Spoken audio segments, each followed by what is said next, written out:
Juan. Bien. Ok. Yo quiero compartir la palabra ahora con ustedes y voy a tratar de abarcar a todos, es decir, no solamente a los adultos, sino también a los jóvenes, y veo que aquí están los niños también escuchando. Entonces voy a tratar de abarcar a todos y el mensaje que traigo es un mensaje muy claro, es un mensaje muy sencillo, es un mensaje muy simple, pero el desafío es qué vamos a hacer con este mensaje que Dios tiene para nosotros. ¿De acuerdo?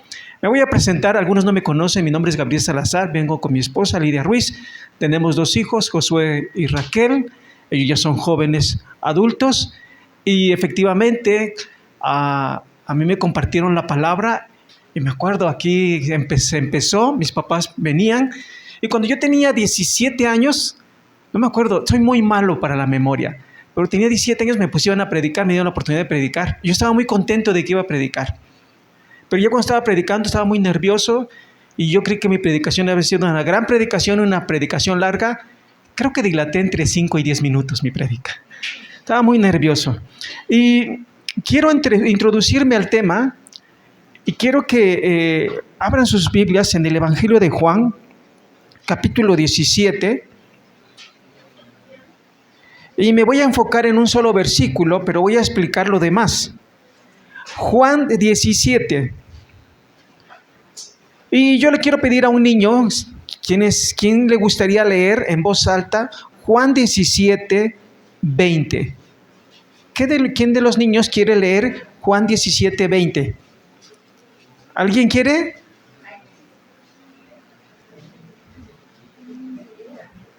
¿Quién dice yo? ¿Quién quiere leer? ¿Nadie? A ver, ¿quién dice yo? Ah, ok, mija. ¿Puedes leer Juan 17? ¿Cómo te llamas? ¿Irán? Miranda. Miranda, ¿puedes leer 17, 20 fuerte? ¿Cómo dice, mija?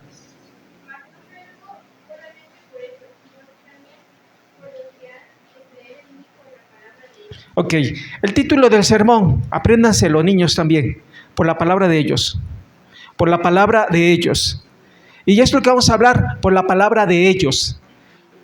Yo recuerdo que cuando se inició esta iglesia, quien la inició fue un tío mío, Gildardo Cruz, y él fue el pastor de la iglesia.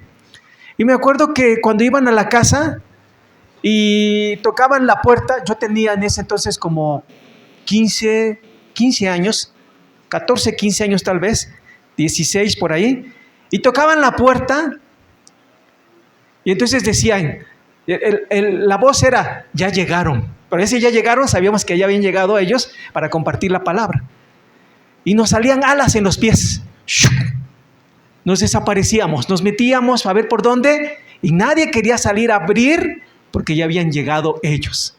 Y aquí habían llegado ellos a compartir la Biblia. Pero cuando uno tiene 15 años decía, este libro, ay, qué aburrido, ya vienen otra vez y nos vienen a compartir acerca de la Biblia, acerca de Dios y acerca de esas cosas, y en fin.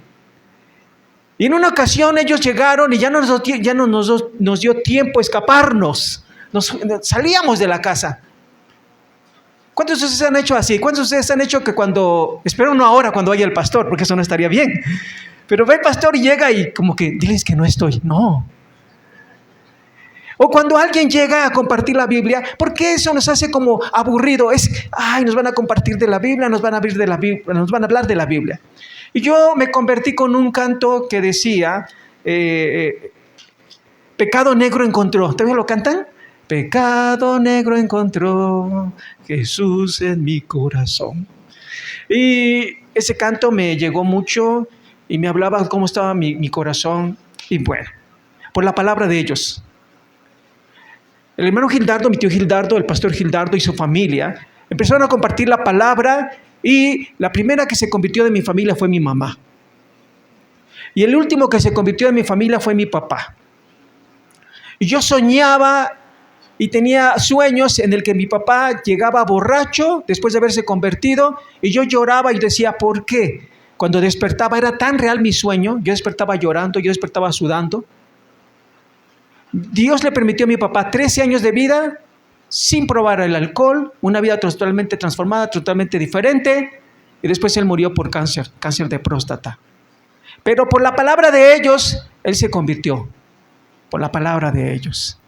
Miren, como dice Juan 17:1, estas cosas habló Jesús y levantando los ojos al cielo dijo: Padre, la hora ha llegado.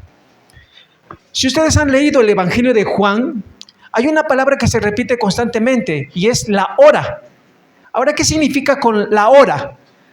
Es diferente cuando le dicen a alguien, ¿qué hora es? Y dicen, pues son las 11, las 12. Pero aquí de lo que está hablando es de un momento específico. Vean el capítulo 13, versículo 1 de Juan. 13:1 de Juan.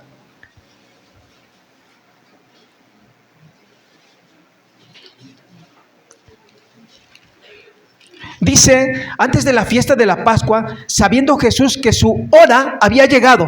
¿De acuerdo? Para los que han leído un poco el Evangelio de Juan, ¿a qué creen que se refiere con esto que su hora había llegado? ¿Alguien tiene idea? ¿Perdón? La hora de su muerte había llegado. Es decir, Jesús sabía que su hora había llegado. A partir del capítulo 13 está reunido con sus discípulos y él sabe que su hora ha llegado. ¿Cuál es su hora? La hora de su muerte. La hora de su muerte. ¿Cuántos de ustedes lamentablemente han experimentado la muerte de un ser querido? Yo quiero que levanten su mano. ¿Cuántos han experimentado la muerte de un ser querido? Ahora, bajen su mano. Cuando un ser querido muere, duele. Y más duele cuando es la forma en cómo se muere. Alguien puede morir de vejez y sí siente uno dolor, pero uno piensa, bueno, ya vivió mucho tiempo, ya es tiempo de que descanse. Pero cuando alguien muere muy joven, de manera abrupta y en un accidente, nos duele mucho. Cristo Jesús había venido a eso, a morir. Y su hora era la hora de su muerte. ¿Cuántos de ustedes, y voy a hacer así, disculpa, me voy a redirigir contigo, Jaime, pero qué tan dispuesto, así honesta y sinceramente, qué tan dispuesto tú estarías si fuera necesario dar la vida por tus hijos? Ok. Pero ¿qué tanto estarías dispuesto si fuera necesario dar la vida por un compañero de trabajo? No lo harías. ¿Y cuál la razón por lo que harías? Es el vínculo que tienes con tus hijos. Son tus hijos. Ahora le voy a preguntar a los hijos, no es cierto, a los hijos no le voy a preguntar. Pero ¿por qué hay una situación de que uno está dispuesto, y sí es cierto, uno como padre está dispuesto a dar la vida por el hijo? Ahora, aquí fue al revés. El padre no dio su vida, sino envió la vida ¿de quién? De su hijo. ¿Ven la dimensión del dolor? Si yo le pregunto a Jaime o a cualquier papá si estarían dispuestos a que su hijo muriera por otros, vamos a decir no. O si yo no. En todo caso, yo estaría dispuesto, si por medio de mi muerte mi hijo se salva, yo estoy dispuesto a morir. Pero el Padre envió a su Hijo a morir en la cruz por nuestros pecados. Esa es la hora, ¿de acuerdo? Había llegado la hora. Todos nosotros somos pecadores. Aún los niños son pecadores. Ya están recordando sus pecados que hicieron la semana pasada. Porque hay niños que mienten. ¿Tú hiciste eso? No, yo no lo hice. Y sí lo hizo. Y hay mamás que le ayudan a niños que sean mentirosos. Está tu mamá, van a cobrar. ¿Está tu mamá? Dile que no estoy. Y ahí va el niño. Y con una convicción, no está. Y todavía le agrega, es que se fue al mercado. Y la mamá no le dijo eso, pero ya lo está entrenando uno a que sea que mentiroso. Ustedes niños se dan cuenta de cuando las cosas se hacen malas. ¿Saben cómo hacen ustedes niños cuando van a hacer algo malo? Voltean a ver si nadie los ve. Y si nadie lo ve, van a hacer lo que quieren hacer. ¿Por qué? Porque por naturaleza somos malos. Ya no digamos los adultos, los jóvenes. Nadie se escapa del pecado. Lamentablemente todos somos esclavos del pecado. La hora había llegado. La hora de su muerte de Jesús había llegado.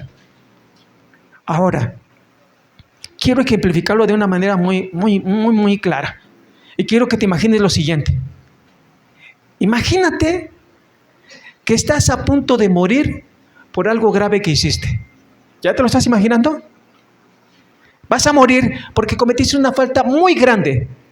Y el resultado de esa falta es que mueras. ¿De acuerdo?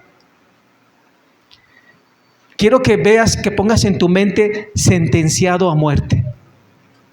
¿Ya? Vas a morir. ¿Estás consciente de que en un momento determinado tú vas a morir por la falta grave que hiciste? ¿Sí? Ok. Jaime, ¿puedes venir acá un ratito, mi hijo, por favor?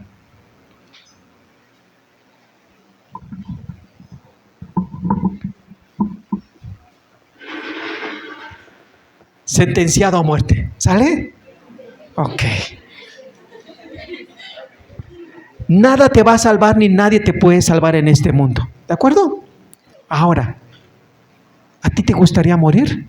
No. No, a nadie. Y más cuando todavía tienes muchas cosas por delante. ¿Ok? Pero la causa por la que vas a morir es por tus pecados. ¿Haces cosas malas? Sí. Ok. Y tú, de manera figurada, tu corazón, como el canto que cantaba, es negro. Vas a morir. Nada te puede salvar. Y no estoy hablando de manera física, porque puedes vivir, pero espiritualmente por dentro estás muerto. Pero un día vas a morir físicamente y vas a tener que darle cuentas a Dios. ¿Te gustaría morir no estando en paz con Dios o te gustaría morir estando en pleito con Dios? Me gustaría morir estando con Dios. En paz. ¿Te gustaría? Ok. Ahora, hay una manera para que tú puedas estar en paz con Dios. ¿Sí? Tú ahorita estás en el lugar de los condenados. ¿De acuerdo? Tú no quieres ser condenado. Ok. Yo voy a representar a Jesús. ¿De acuerdo? Y yo te voy a decir lo siguiente. No soy yo. Imagínate que es Jesús. Ok. Jaime, yo hace mucho tiempo vine y llegó mi hora. Llegó la hora de mi muerte. Y yo estuve dispuesto a morir en la cruz por los pecados de todos, pero también por tus pecados. Jaime, ¿te gustaría a ti tener vida eterna? Sí. ¿Te gustaría tener a ti una vida cuando seas adolescente, joven y adulto, en donde estés en paz con mi Padre que está en los cielos? Sí. ¿Sabes qué es lo que tienes que hacer? ¿Qué tengo que hacer? Lo que tienes que hacer es creer que lo que yo hice en la cruz es suficiente para que mi Padre te perdone todos tus pecados. ¿Crees eso? Sí. Como tú crees eso, quiero que pases de este lado. Tú ya no estás en el lado de los condenados. ¿Quién está en el lado de los condenados ahora? Jesús. Yo. Y yo voy a morir en la cruz por tus pecados. Y tú ya no tienes que pagar nada, porque yo he pagado todo por ti. ¿Te gusta la idea? ¿Te gusta la idea de que tú seas salvo? Has de pensar, bueno, vas a morir por mí, pero ¿sabes que al tercer día resucité? ¿Sabes eso? Sí. Ok. Un aplauso para Jaime, que pasó aquí al frente. Pasa, gracias. Pasa a tu lugar. Por la palabra de ellos, muchos de nosotros hemos creído. Y Cristo Jesús vino a una sola cosa, a morir en la cruz por nuestros pecados. A morir en la cruz por nuestros pecados. Esta esclava me la regaló mi hija. Y esta cadenita tiene una cruz. Y yo cada vez que veo esa cruz, recuerdo dos cosas. Bueno, aparte de que es un regalo de mi hija, ¿no? Recuerdo dos cosas. Que Cristo Jesús vino a la cruz a morir por mis pecados. Y la segunda cosa, que tengo que compartirles a otros esa noticia. Yo no los conozco a ustedes. No sé cómo estén ahora. No sé qué hay en su corazón. No sé cuántos de ustedes son creyentes y cuántos no. No sé si alguno de ustedes se convirtió y se ha alejado de la comunión con la iglesia. No lo sé. Pero lo que sí sé es que cuando uno confía plenamente en Dios, Dios puede hacer cosas maravillosas. Vamos a Juan 17. Regresamos al 17. 17:1. Padre, la hora ha llegado. Glorifica a tu Hijo. Versículo 2. Como le has dado potestad sobre toda carne, para que dé vida eterna a todos los que les diste. Miren, para que dé vida eterna. Y versículo 3. Y esta es la vida eterna, que te conozcan a ti, el único Dios verdadero y a Jesucristo a quien has enviado. Miren, hay dos opciones. O tenemos vida eterna o no tenemos vida eterna. Y dice la Biblia que la paga del pecado es ¿qué? Es muerte. ¿Alguno de ustedes ha leído El retrato de Dorian Gray? Es una novela. Bueno, si no lo han leído, a los que les guste leer, se los recomiendo. Pero en esa novela hay un joven, más o menos, bueno, iba a decir como yo, pero no soy joven. Es un joven que es guapo. Y ese joven guapo le hacen un retrato. Y en ese retrato le gustó tanto al joven que hace una especie como de pacto con el mal y él quiere ser eternamente joven. Entonces guarda ese retrato y pasan los años y él se mantiene joven y se mantiene joven y se mantiene joven. Hay una escena en donde una chica se enamora de él. Entonces esa chica finalmente pierde la vida porque él la despreció. El hermano de esta chica, pasan los años y va a buscar a Dorian. Y dicen dónde lo puede encontrar y va y lo encuentra. Y es una novela del siglo XVIII, XIX. Y va caminando y lo encuentra. Y entonces lo va a matar. Pero cuando lo va a matar y voltea a Dorian, ve el rostro de un jovencito. O sea, él esperaba ver el rostro de una persona de 40, 50 años. Y ve el rostro de un joven. Y él se sorprende. Dorian vive así, en promiscuidad, con mujeres, alcohol, una vida disoluta. Pero llega un momento en que llega a su casa y está hastiado, está harto. Y cuando llega, se encierra en su recámara, saca el retrato donde está él y agarra y lo empieza a destrozar. Está hastiado de la vida, está hastiado del pecado. Y ella no quiere vivir así y ser joven y seguir viviendo así. Cuando el mayordomo se da cuenta que no sale, va por la llave, abre la puerta y encuentra un retrato todo destrozado y a un hombre viejo, lleno de sangre y encorvado en el piso. Así va a ser tu muerte sin Cristo Jesús. La Biblia dice que la paga del pecado es muerte. A veces pensamos que vamos a vivir para siempre, o a veces pensamos que podemos hacer lo que queramos. Y sí, podemos vivir como queramos. Pero nada en esta vida es sin traer sus consecuencias. Hay consecuencias.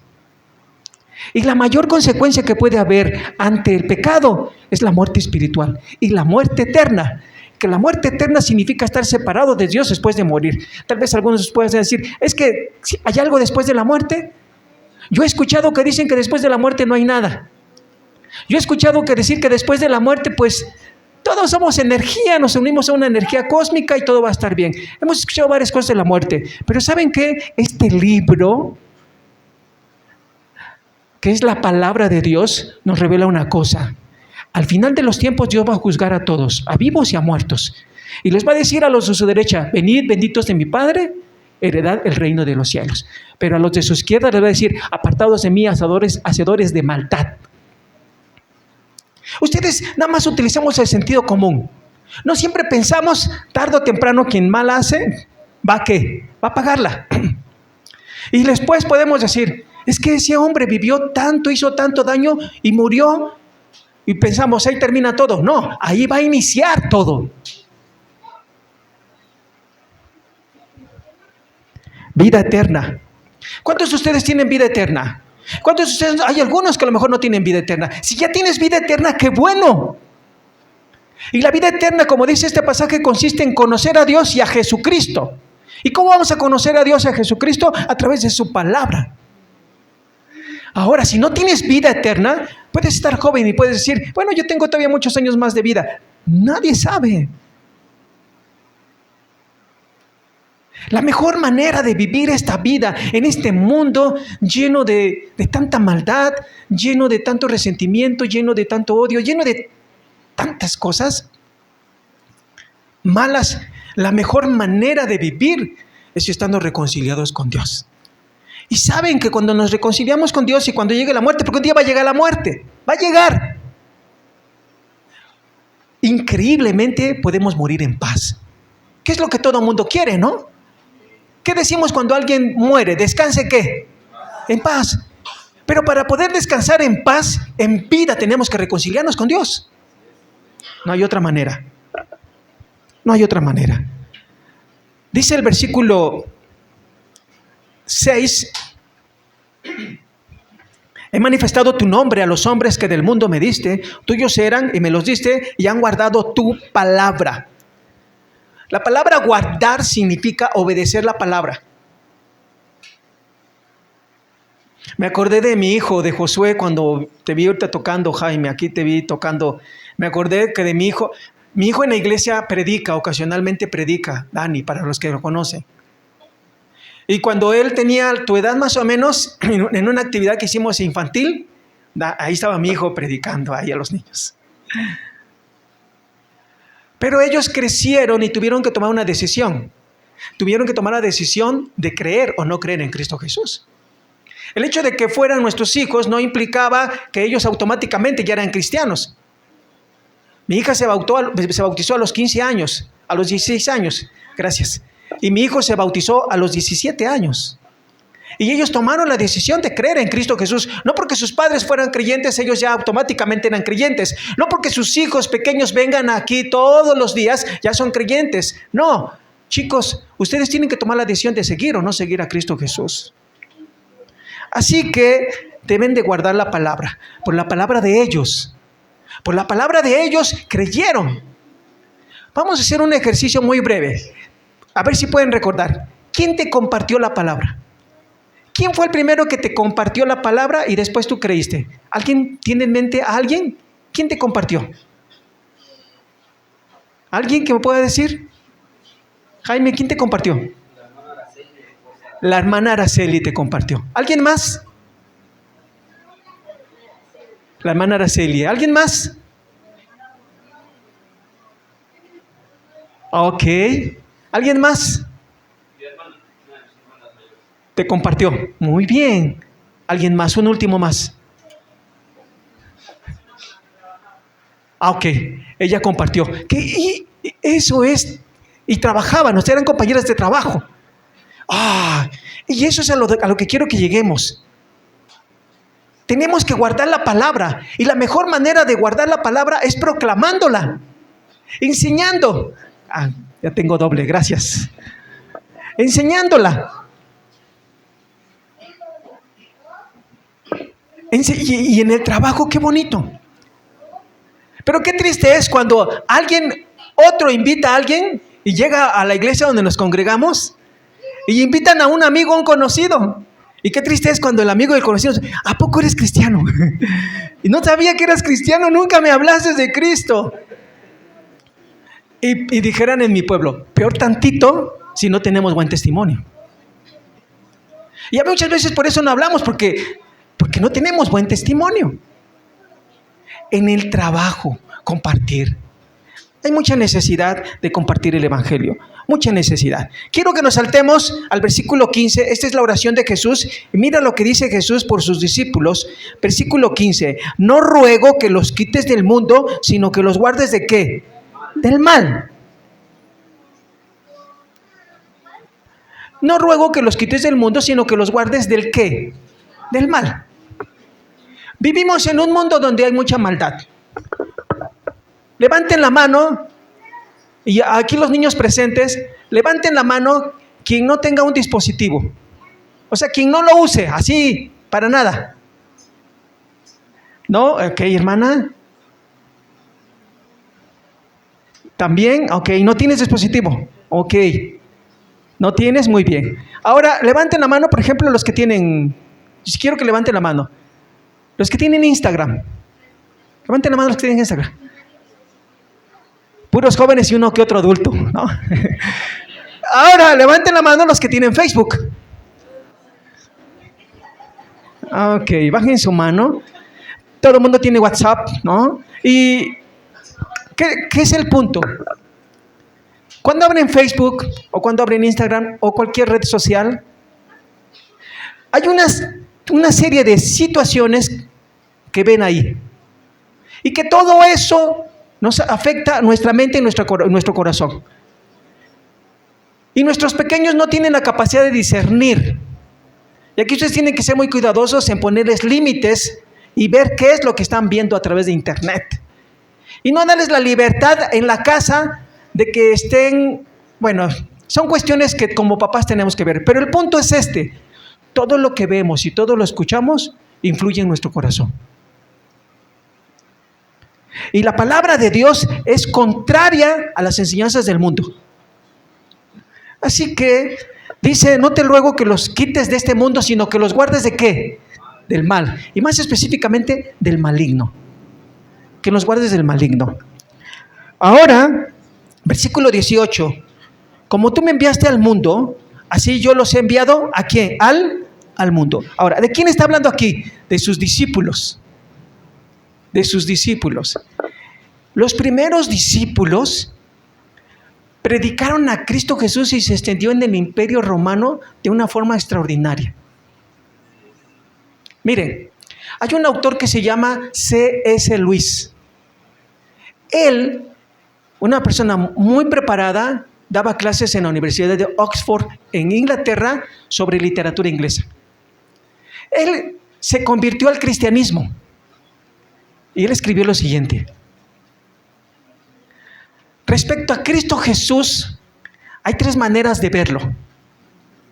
Número 1, Cristo Jesús era un loco. Es decir, lo que él decía, lo que él enseñaba, eran ideas de un loco. Y él era un loco. Pero él mismo argumenta: pero es imposible que haya muchos locos siguiendo a otro loco. Así que lo descarto. Número 2, si Cristo Jesús no era un loco, Cristo Jesús era un gran farsante. Porque todos creyeron que él era el Mesías. Porque todos creyeron los milagros que él hizo. Pero argumenta Luis y dice: no creo que sea un gran farsante. Porque es imposible que una gran farsa se sostenga por tantos siglos. Y número 3, la única opción que tengo, decía C.S. Lewis, es creer lo que él decía hacer. Y él dijo que era el Hijo de Dios. Y esa palabra sigue permaneciendo hasta ahora. Así que, como tú me enviaste al mundo, así yo los he enviado al mundo. Quiero que hagan esta reflexión, muy breve. Piensen en alguien a quien le hayan compartido el Evangelio, se haya bautizado y esté en esta iglesia o en otra iglesia. Piensen, por favor. ¿Le han compartido a alguien?